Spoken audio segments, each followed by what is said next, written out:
tenemos el gusto de presentar al High Level Speaker del Congreso, Manuel Albaladejo, representante de la Organización de las Naciones Unidas para el Desarrollo Industrial, ONUDI, para Uruguay, Argentina, Chile y Paraguay.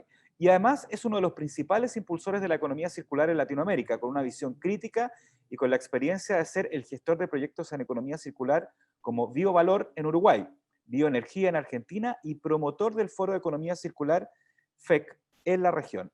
Manuel es economista industrial y antes de la ONUDI fue responsable del programa de fortalecimiento comercial del Banco Mundial. En Indonesia, durante su etapa académica en la Universidad de Oxford, publicó extensamente en los ámbitos de competitividad industrial y comercial, fragmentación productiva y desarrollo del sector productivo. Bienvenido, Manuel, ¿cómo estás? Hola, muy buenos días, Daniel, y muchísimas gracias por la invitación. Un gusto tenerte acá. Ahora tienes tus 15 minutos, mientras tanto puedes compartir la pantalla con tu presentación. Cada panelista va a tener 15 minutos y al final vamos a hacer algunas preguntas, si nos queda un minutito, del público, que el público también manda sus preguntas. Bueno, pues muchísimas gracias antes que nada a la agencia, a Corfo, al Ministerio de Economía por esta invitación. Para nosotros como NUDI es un placer seguir trabajando en estos temas y realmente venir a hablar de economía circular en Chile es prácticamente hablar con gente que está totalmente subida en esta movida. Somos conscientes de la cantidad de empresarios que apuntan a la economía circular. Muchos de ellos están participando en este foro, por cierto, muchos son amigos también. Y además todo este movimiento por parte del sector empresarial viene acompañado también con toda una política pública de cara a la economía circular, con su hoja de ruta, una unidad creada al Ministerio de Medio Ambiente. Por lo tanto, Chile definitivamente es entre los países que está liderando esta temática a nivel regional. Yo quizás en mi presentación quiero hacer un poco de énfasis en cuáles son las oportunidades de mercado, sobre todo cuando hablamos de materias, del mercado de materia prima secundaria, ¿no? Que tiene que ver mucho con la valorización de los residuos industriales que se generan y qué salida se les puede dar. Uno de los grandes interrogantes que tenemos, sinceramente, es el hecho de que los empresarios, cuando apuntan a la circularidad, se plantean realmente si hay una salida de mercado. Y siendo consciente de que esta transición hacia la economía circular viene principalmente fomentada por la actividad empresarial, lo primero que tenemos que dar luces al sector empresarial si realmente la economía circular ofrece esas oportunidades de mercado que se prometen, ¿verdad?, pero que las tienen que ver ellos en la vida real. Entonces, uno de los temas que yo les quiero plantear aquí con análisis cuantitativo, estadístico, es mostrarle un poco cuál es el mercado potencial para esa materia prima secundaria y si realmente puede traccionar suficiente actividad económica para esa transición, es decir, para que tengamos muchas más empresas que empiecen a apuntar a esa dirección. Lo que es interesante aquí es que el tema de economía circular a día de hoy está anclado mucho al discurso local, a lo territorial, ¿no? A cómo reparamos, cómo remanufacturamos, y realmente no se ha generado un vínculo con el comercio internacional. Es más, las hojas de ruta que a día de hoy se están haciendo no tienen ese vínculo con el mercado internacional. Y es importante que se tenga en cuenta porque anclar la economía circular al comercio significa ampliar dramáticamente el mercado para la materia prima secundaria. Por lo tanto, existe un vínculo entre el comercio internacional y la economía circular que a día de hoy no se está explorando, no se ha explorado muy bien, pero que realmente tiene un potencial. Gran parte de la información que les voy a mostrar aquí viene de un estudio que hemos realizado junto con la CEPAL sobre el vínculo entre economía circular y comercio, y pensamos que esta abra también una línea muy interesante de investigación de cara al futuro. Déjenme que les empiece a hablar de casos que ya vimos, que visitamos como NUDI o como incluso el caso de Huerva apoyamos aquí en Uruguay.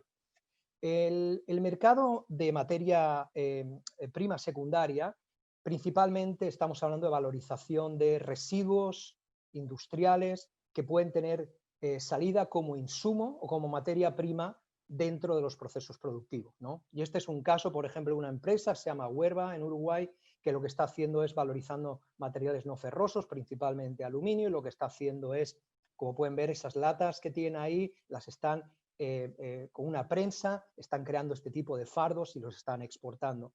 Desde el punto de vista de economía circular, esperaríamos que unas empresas como estas hicieran algo más para valorizar el recurso y lo pudieran transformar en lingotes de aluminio, por ejemplo, pero en este caso los altos costos energéticos hacen que una empresa como Huerva exporte estos fardos directamente a Brasil. Esta es una empresa chilena que ustedes la conocerán.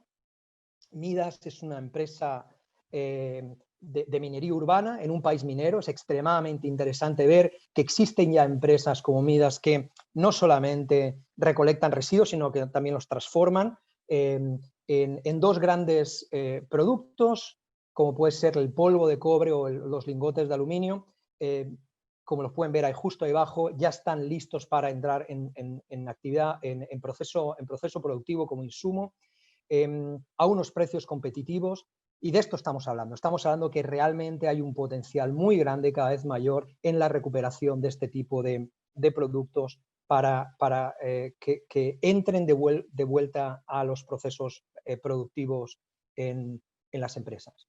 Por último, tenemos una empresa uruguaya que se llama Uruplac, que procesa, como pueden ver, plástico que no se puede recuperar, y crea este tipo de láminas que se convierten en muebles y demás, con un valor agregado que se lo pueden poner ustedes, porque como pueden ver en las imágenes de ahí arriba, pues estamos hablando de contenedores de basura o como le llaman ellos, reciclómetros, pero por ejemplo se juntaron con una empresa uruguaya que se llama Nido y pudieron incorporarlo en algunos productos de un poquito más valor agregado. Por lo tanto, estos son tres ejemplos muy básicos de cómo existe una salida para el mercado de materias primas secundarias en base al reciclado y a la revalorización de residuos, y que en algunos casos necesita de un valor añadido que pueda venir dado por diseño o por otros elementos. Pero tenemos casos exitosos que están ahí. Simplemente lo que tenemos que hacer es crear las condiciones para que esos casos, que a día de hoy son relativamente pocos, se conviertan en mainstream en gran parte de la región. Con respecto al vínculo entre economía circular y comercio, creo que es importante esta gráfica en el sentido de que a día de hoy, cuando hablamos de economía circular, y ya creo que se expuso ayer, estamos hablando de esos elementos que se traducen en actividades que realmente impactan la actividad económica a nivel nacional. Estamos hablando de la reparación, de la remanufactura, el reciclaje, el reuso, reparación. En ningún momento estamos considerando que todo esto pueda tener trascendencia a nivel de comercio internacional. Y por lo tanto, cuando estamos hablando de el mercado potencial para este tipo de modelos de negocio, estamos anclando la narrativa a la demanda que pueda haber en un país, en un mercado concreto. Entonces, bueno, pues tenemos países como Chile o países como Uruguay, que a lo mejor tienen un mercado interno que es no suficientemente grande, y este tipo de empresas van a tender a mirar hacia el exterior para ver si pueden posicionar ese tipo de producto. De ahí la conexión entre la economía circular y el comercio, que lo ven, está reflejado abajo. El primer tema es que la economía circular, que apunta a la no generación de residuos, parte del concepto de la servitización, es decir, del servicio como producto, es decir, intentar desmaterializar los sectores de tal manera que, por ejemplo, podemos ver que empresas empiezan a vender servicios en vez de productos, y esos servicios se pueden vender y se pueden comercializar, ¿verdad? Entonces, ya estamos viendo, por ejemplo, cómo hay empresas aquí en Uruguay, por ejemplo, que están sacando tipos de aplicaciones para gestionar bien los desperdicios de alimentos, y ese tipo de aplicaciones se convierte en un modelo de negocio que esa empresa puede exportar a otros países, ¿ya? Entonces ya empezamos a ver un poco el vínculo entre el mercado potencial para este tipo de modelos de negocio, que va más allá de la escasa demanda que pueda tener el mercado nacional. Porque si estas empresas se ciñen 100% al mercado nacional, muy posiblemente esos modelos de negocio no sean rentables. Y lo mismo pasa con los otros elementos que ven ahí abajo: comercio de bienes usados de segunda mano, de materias primas secundarias, de residuos, etc. ¿Cuál es el problema que tenemos con el vínculo entre economía circular y comercio? Pues que el comercio, las categorías que tenemos del sistema armonizado del comercio, no podemos capturar gran parte de la dinámica de la economía circular. No podemos capturar realmente bienes que estén recondicionados o remanufacturados. No existen códigos en el sistema armonizado que nos desmenuce todo esto. Lo que sí que tenemos son códigos que están relacionados con la comercialización de residuos industriales. Y esto es lo que yo les voy a mostrar para que incluso vean que, aunque subestimemos mucho la economía circular porque estamos utilizando solamente la comercialización de residuos industriales, ¿sí?, ya existen dinámicas que nos muestran del potencial que tiene esta temática a nivel global. Fíjense, para empezar solamente, a la izquierda tienen el crecimiento anual promedio del mundo y a la derecha lo tiene América Latina. ¿Qué estamos haciendo aquí? Algo tan sencillo como comparar el crecimiento anual promedio del desecho industrial con el comercio total. Es decir, lo que están viendo al lado izquierdo de su pantalla es que el crecimiento, o sea, perdón, que el desecho industrial se comercializa, ¿sí?, ampliamente en el mercado internacional e incluso está creciendo por encima del comercio mundial, ¿sí?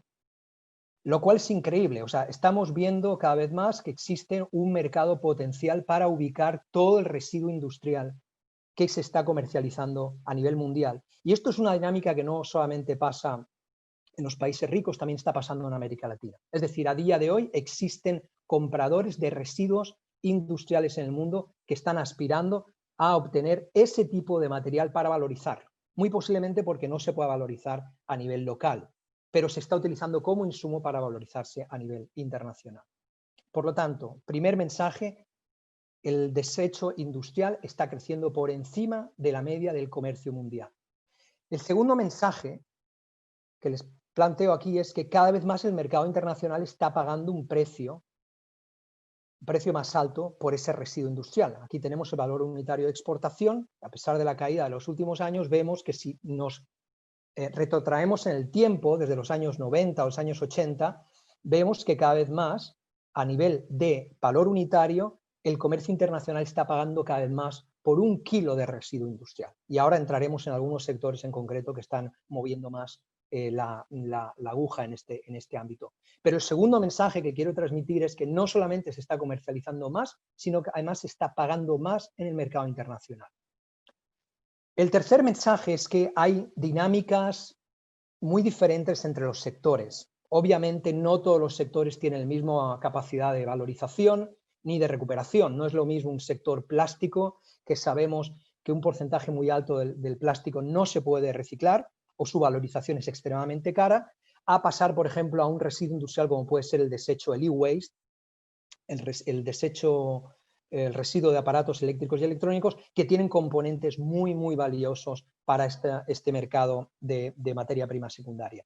Por lo tanto, como ven, conforme nos metemos más hacia metales críticos preciosos y waste, cada vez hay un crecimiento mayor a nivel internacional de la demanda de este tipo de productos. Y como pueden ver, no solamente es en el mundo, sino lo que vemos en el mundo está también reflejado en lo que está pasando en la región. El siguiente mensaje, lo estoy haciendo todo muy, muy de mensaje porque como no tengo mucho tiempo, prefiero que luego si quieren me hacen preguntas. Está bien. Que lo interesante de todo esto es que uno pensaría que si realmente se está comercializando un residuo, el residuo acaba en países en desarrollo, ¿verdad? Esa es la lógica. Nosotros, ¿verdad? Consumimos y el residuo nos lo sacamos de encima y lo mandamos a un país más pobre que puede valorizarlo en un porcentaje a determinar. La realidad no es así. La realidad es que el comercio de residuos industriales pasa entre países ricos. Esto es un mensaje que si ustedes lo aplican a toda la lógica económica, por ejemplo, de comercio internacional, y todos queremos asemejarnos a los países ricos porque exportan más manufactura avanzada, etcétera, etcétera, la realidad es que el comercio de residuos industriales pasa principalmente entre países ricos, lo que nos hace pensar que esa categoría que tiene el residuo dentro del comercio es injusta, porque no es un residuo, se convierte realmente en un recurso para aquellos países que tienen la capacidad de valorizar ese supuesto desecho. Voy a entrar muy rápidamente en un caso que es el sector de aluminio, para que vean el potencial que tiene la circularidad en este tipo de sector y como a día de hoy ya prácticamente el mundo podría vivir reciclando aluminio si no fuera porque hay una demanda muy grande del sector, pero la realidad nos muestra que a día de hoy el reciclaje de aluminio es más rentable que todo el proceso minero de extracción de bauxita, convertirlo en alumina y pasar de la alumina a través de la fundición a formas primarias de aluminio. Como pueden ver, solamente por toneladas de recursos que necesitan para obtener una tonelada de aluminio fundido, el reciclado es extremadamente eficiente. El reciclado de aluminio es extremadamente eficiente. Como pueden ver aquí en esta gráfica, lo que les estoy mostrando es lo que paga el comercio internacional por 1 kilo de residuo de aluminio en comparación con alumina. Muchísimo más. Es decir, a día de hoy prácticamente el sector de aluminio está esperando obtener esos fardos de aluminio que les he mostrado en la primera lámina que obtener la alumina. ¿Por qué? Por los motivos que les cuento aquí en la derecha. Lo que supone reciclar 1 kilo de aluminio ahorra muchísimo a nivel minero, kilos de bauxita, productos químicos, un impacto dramático en el uso energético y, por supuesto, en las emisiones de CO2.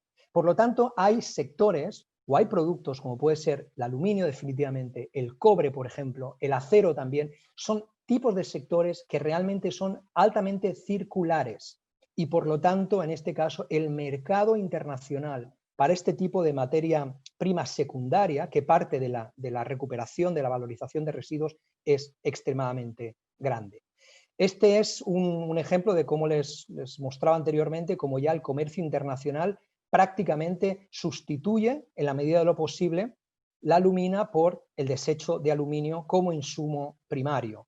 Y esto ha venido principalmente por los cambios que se han dado en países como India, China, Alemania y Corea del Sur, que no son necesariamente países mineros, pero que están ya viendo el potencial tan grande que tiene este tipo de productos. Por último, creo que me queda un par de minutitos, por último les quería comentar sobre las implicaciones que va a tener el nuevo Pacto Verde de la Unión Europea en todo esto. Yo creo que como empresarios y también teniendo en cuenta un poco cuál es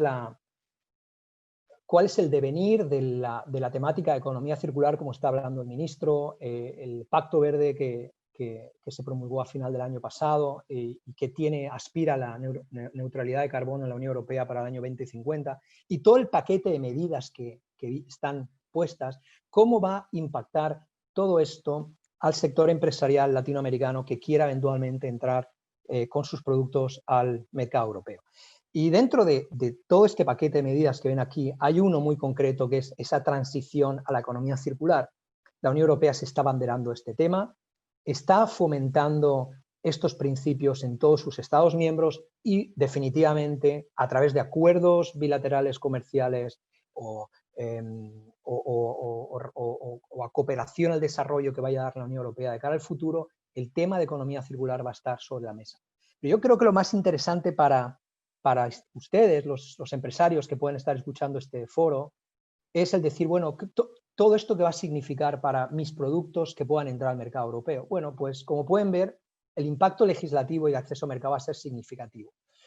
El tipo de requerimientos que la Unión Europea ponga a los productores europeos van a ser exigencia para las empresas que vengan desde fuera. Y se va a priorizar todo el tema de producción e importación de productos sostenibles como norma, que va a acabar gran parte de ese tipo de requerimientos, va a acabar en un etiquetado que va a tener que mostrar una serie de prácticas que permita a las empresas decir, bueno, yo cumplo con los requerimientos y por lo tanto puedo entrar. Comentarles, por ejemplo, que la ISO está ahora a día de hoy trabajando en 3 certificaciones o 3 estándares de circularidad. Nosotros como NUBI somos parte de ese debate y simplemente les comento que si la ISO ya viene por esa dirección, como se pueden imaginar, llegará un momento donde habrá una certificación ISO en circularidad de la misma manera que tenemos ahora una ISO en manejo ambiental o en productivo, ¿no? La 9000 o la 14000. Esos temas se vienen. Y también, como pueden ver, por parte de la Unión Europea van a haber ciertos sectores con muchísimo potencial de circularidad, como los ven que están ahí, y que por lo tanto van a ofrecer muchísimas oportunidades para esas empresas que quieran entrar en los mercados europeos con este tipo de prácticas más sostenibles y circulares. Como conclusión, ya para acabar mi intervención, ¿qué decirles? ¿Qué takeaway pueden sacar de esta presentación?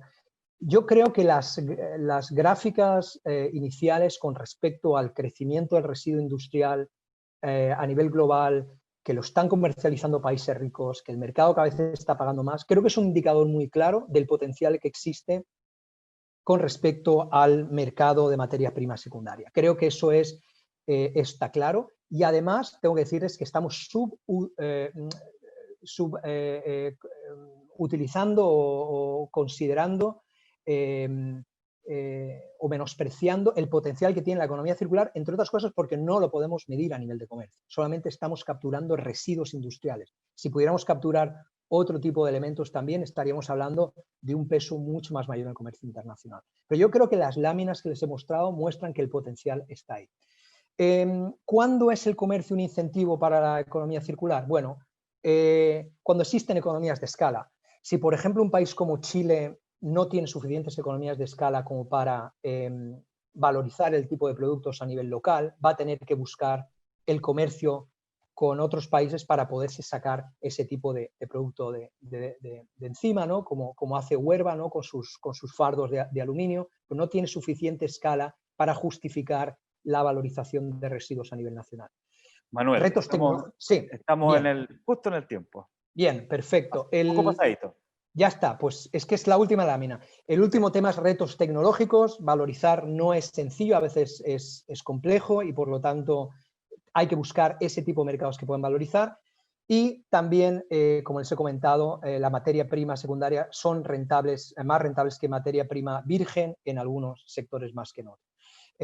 Por último, comentarles que con respecto a lo que les he dicho de la Unión Europea, unos lo ven como una gran oportunidad, otros lo pueden ver como una barrera técnica al comercio. Sabemos que ese tipo de requerimientos estrictos que vienen de este tipo de mercados a veces se hacen cuesta arriba para muchísimos empresarios, pero la realidad es que para entrar en este tipo de mercados ese van a ser el tipo de requerimientos que se va a exigir. Así que sin más, disculpen mi rapidez y bueno, como Nudi nos tiene en Montevideo, ojalá dentro de poco acabe esta locura y podamos visitarles de nuevo para retomar muchísimos de los contactos y trabajo que estamos haciendo en Santiago y en Chile en general. Muchísimas gracias. Te vamos a cobrar la palabra, Manuel, con la visita. ¿Ah? Manuel Albaladejo, nuestro High Level Speaker del Congreso, ¿no es cierto? Así que le agradecemos su participación. La verdad es que yo aprendí mucho de esas láminas, especialmente todo el tema del aluminio, que no tenía idea, así que lo encontré muy, muy interesante.